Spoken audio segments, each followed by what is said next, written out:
Hey everyone, today I want to talk about this book by Mateu-Mestre, Frame Drawing Techniques, focusing on rendering, cross-hatching, and different usage of those materials.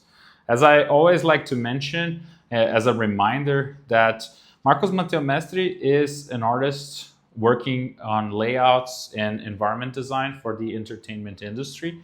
So a lot of the examples are going to be in this kind of mentality. So have that in mind if you're gonna apply all the examples and everything, and have the context behind all the discussions. Either if it's this book, or Framed Ink, or Framed Ink 2, or Framed Perspective, and so on. Framed environment design. It's all around his knowledge. And of course, you can use for other contexts, but you need to understand the thought process behind it. So he breaks down the book in 4 main areas. So the ballpoint pen in the beginning, so focusing more on line and cross-hatching and how to build value with lines. Then the graphite, you start smudging things and have more of a soft edge kind of approach. And you have a wider range of values that you can reach. Digital way, you can reach basically all values. And finally, the comparison between those grayscales and how you can manipulate them, especially in the digital, to have the effect that you want. So general thoughts on drawing. This is super interesting to start over here and wrap your head around the problem. And then he started discussing the tools of trade. So basically all the traditional and digital tools that he's using, and jumps right into ballpoint pen. I love this approach. If you ever studied like dynamic sketching, or if you ever saw a book by Mark Taro Holmes, The Urban Sketcher, I have a review of this book here on the channel as well, or I'll have in the future if you're seeing this right when I post it. This is a great approach, and they have examples on very simple daily life things, but they can become really beautiful if you put the time and the effort into making them special. I have a video here on the channel discussing the beauty in things that we usually don't look at, and this is the kind of approach that I love to see. Practice, and so enhancing your draftsmanship as well as some warm-up tools. Here, both studies of drawing like letters, numbers, and so on. Directional hatching, so practicing this and understanding where you want to hatch and where you want to leave it out, and have more of a texture kind of approach.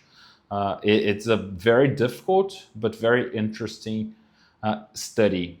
Also, the direction of the hatching will go a long way into helping convey the three-dimensionality and as well as the volumes and where the perspective is and how things are shading into perspective. You can see here, and we'll have a better example later on here, where you can emphasize the verticality as well as the convergency in perspective using the hatching lines. I love this process. Very, very interesting and beautiful drawing. Even I would potentially leave it as this, more of a high key painting and or drawing actually. And I love this. But try your own basic block in. So once again, emphasizing convergency and perspective, emphasizing verticality and horizontal lines and plane. So applying to different organic things. I love this approach as well. And here on the waves, the direction of the lines follow the flow of the waves. And this is beautiful, gives an overall great readability for the whole thing. The creating a forest, this is super, super difficult. If you never tried it before, please do so. looking at something like this and trying to apply this and connect some of the values. This is a class on its own. Those 2 pages can teach you so much, but this is very hard. So don't underestimate this, the chaos and organizing the chaos. Another great reference for this is Botany for the Artist by Sarah Simblett. She does a great job on organizing the chaos, and you learn a lot. Applying the cross-hatching to characters, a lot of different approaches. If you want a tutorial on how to draw hair and clothes and everything, he also has a great book, Frame Perspective 2, that touches on clothes and folds that can help you with the more structural approach. And this is something that he will redo on the pencil area. So doing more of a narrative approach, graphic novel, and then using different media to do this later on. So graphite, you have different grades of graphite.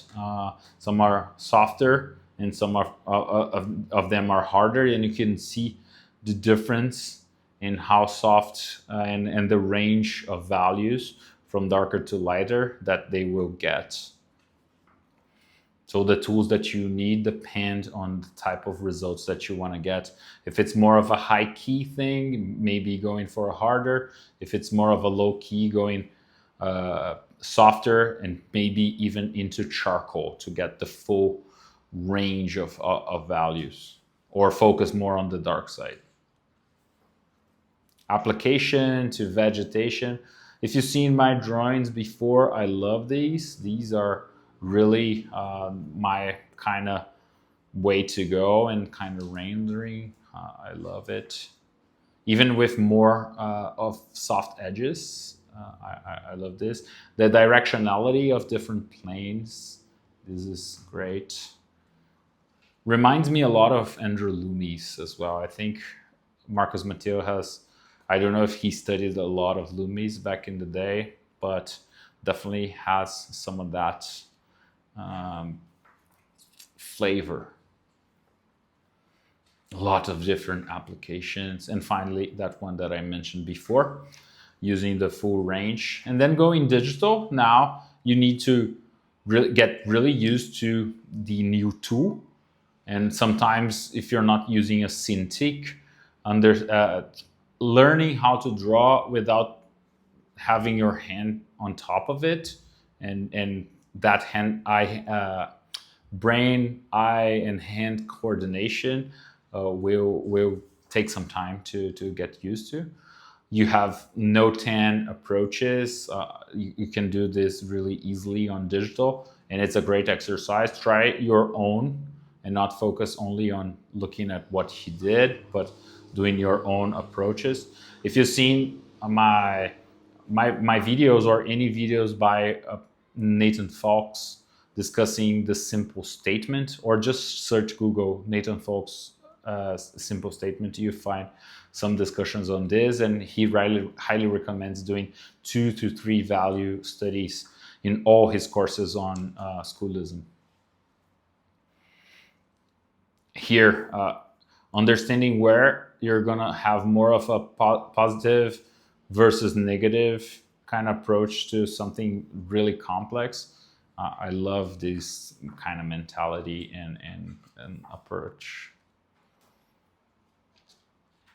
More and more examples, now using 3 or 4 different values, applying to organic and more complex volumes. I love this drawing, this specifically. It's beautiful, great shape as well. Great examples. I'll go a little faster just not to spoil everything. And then Grayscale, once again comparing where you can get and how you're going to focus on a more low key or a more high key, high contrast or low contrast approach to your image making. And that can be a big difference. I would highly recommend the courses on New Masters Academy on this, low key, high key paintings, high contrast, low contrast. All the content by Bill Perkins is amazing. I'll have an affiliate link to New Masters Academy if you want to go there, and you will help the project as well. So yeah, that's pretty much it. I hope this got you excited to grab your ballpoint, grab your pencils, or go full digital to create some beautiful art. Have great studies, have a great day, and we'll definitely catch up on other videos soon. Bye.